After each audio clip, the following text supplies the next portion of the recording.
नमस्कार दोस्तों, मैं हूं गौरव शर्मा। और जैसा कि आप लोगों को पता है कि मैंने भिन्न के यानी कि फ्रैक्शन के सवाल में आप लोगों को माइनस से लेके भाग तक के सारे चिन्हों के बारे में सवाल को कैसे सॉल्व करते हैं ये बता दिया है।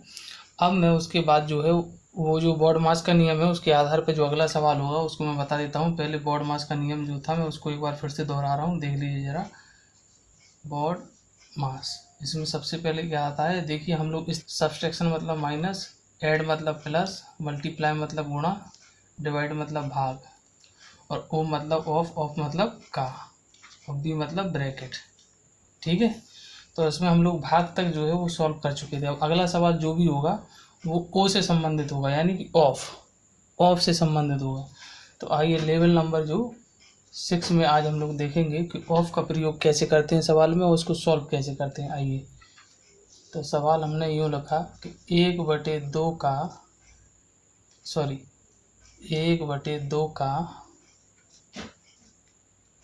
3/2 प्लस 1/2 गुणा 1/3, इसको हम लोग कैसे सॉल्व करेंगे। तो इसमें मैंने आप लोगों को बताया था कि इस तरफ से यूँ लेते हैं और सॉल्व करना इस तरफ से शुरू करते हैं। याद करिएगा, लिखेंगे इस तरफ से माइनस प्लस गुणा भाग का और ब्रैकेट, और सॉल्व किस तरफ से करते हैं। सॉल्व करने का तरीका क्या है, सॉल्व करते हैं इस तरफ से। इसको याद कर लीजिए आप, मैं बता रहा हूँ 1 2 3 4 5 6। तो जैसे बढ़ता हुआ क्रम है, ये सॉल्व करने का क्रम है 1 2 3 4 5 6, और लिखने का क्रम है वो इस तरफ से है। तो सॉल्व करने का क्रम क्या है, इस तरफ से, यानी कि सबसे पहले सॉल्व क्या होगा, ऑफ। जिस सवाल में हम सवाल के हिसाब से बात कर रहे हैं, वैसे तो ब्रैकेट सॉल्व होता है पहले, लेकिन ब्रैकेट नहीं है और इसमें ऑफ है यानी कि का है, तो सबसे पहले जो है वो का सॉल्व होगा। तो का को सॉल्व करते हैं हम लोग।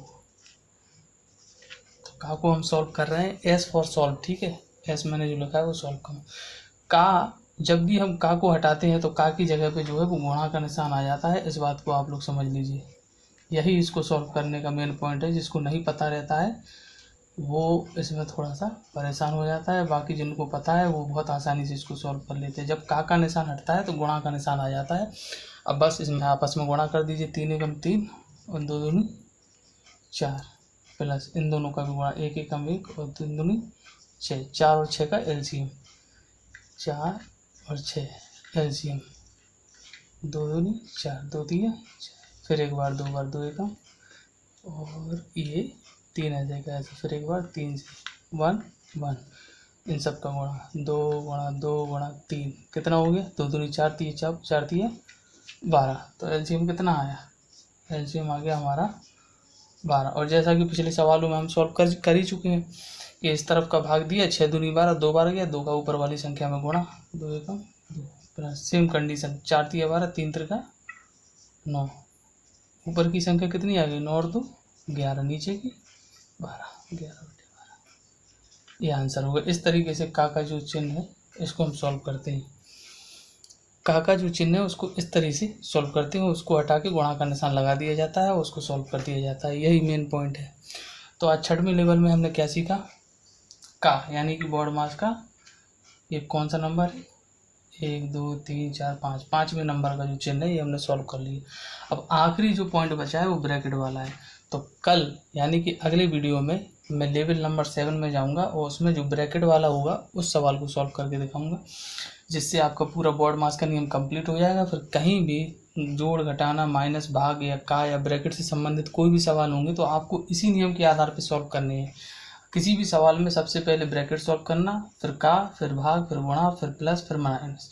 अगर कोई चिन्ह नहीं है तब भी आपको उसको हटा के सॉल्व इसी तरीके से करना पड़ेगा कि सबसे पहले इसी तरफ के सवाल चिन्ह सॉल्व होते हैं, फिर लास्ट में माइनस सॉल्व होता है। इस बात को ध्यान में रखते हुए आपको आगे के सवाल करने। बहुत बहुत धन्यवाद। मेरे चैनल को सब्सक्राइब कीजिए, शेयर कीजिए और अपने मित्रों को बताइए, क्योंकि मैं बहुत ही अच्छे तरीके से सॉल्व मैथ जो है आप लोगों को बताऊंगा। और देखिए, मैं बिल्कुल डीपली बता रहा हूँ कि एक बार अगर आप सीख गए तो दोबारा कभी भी आपसे ये गलतियाँ नहीं होंगी जो आपसे कभी होती होंगी।